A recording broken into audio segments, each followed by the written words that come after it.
RXR. Bali, magpapalit tayo ng visor ng helmet.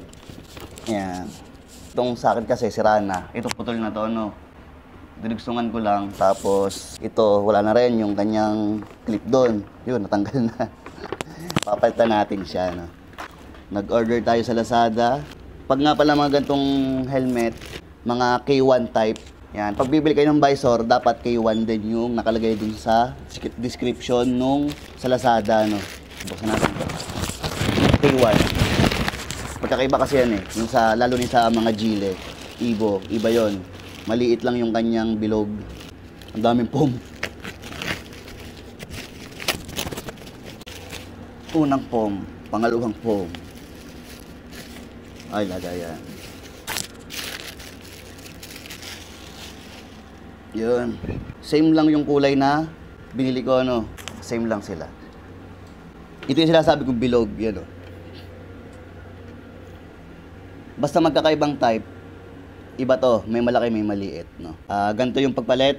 Ano kasi to, siraan na eh, no? Itataas nyo lang naman to. Itataas nyo ng sagad. Yung pinakang unang step, no? Sagad na sagad. Tapos, makikita nyo tong red na to. Pupul nyo lang yan. Yun. Hanggang sa mag-click. Then, pwede nyo nang tanggalin. Yun. Luluwag na siya, no? Wala na to, siraan na to eh. Ito yung natanggal sa akin, no? Napingak. Tapos ito, putol na. Dinugsungan ko lang. Ngayon, paano naman ikakabit? Okay, ikabit natin to. Kung ano yung position ng sagad sa taas, ganun din.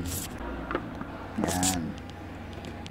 Ngayon, ipapasok nyo dun sa kanya, iakma nyo, meron yung ano yung slot.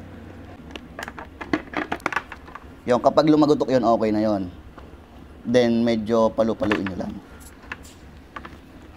Yan, up and down, up and down. Okay na yun, ano? Ngayon, sa kabila naman. Dapat, nakataas talaga, nakasagad. Sa kabila naman tayo. Ganun din. Hilahin nyo din to pababa. Then, yung slot. Yun, lumagutok na siya. Yun, okay na siya. Support mo lang habang binababa. Okay na.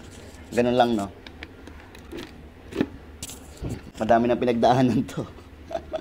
RXR.